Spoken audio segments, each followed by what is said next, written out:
true peace isn't actually found in the kids being quiet. Because external calm does not equal internal peace. You can have the quietest house in the world, doesn't mean you're at peace.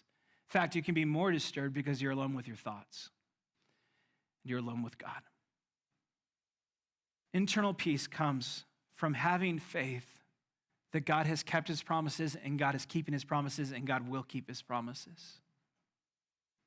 It's the type of faith that I want to have, that those great men and women of faith in Hebrews 11, they had this faith that was described as this in Hebrews 11, verse 1, that faith is confidence in what we hope for and assurance about what we do not yet see. It's the kind of faith I want. Confidence in what I hope for. I'm confident that Jesus is going to return to make all things right.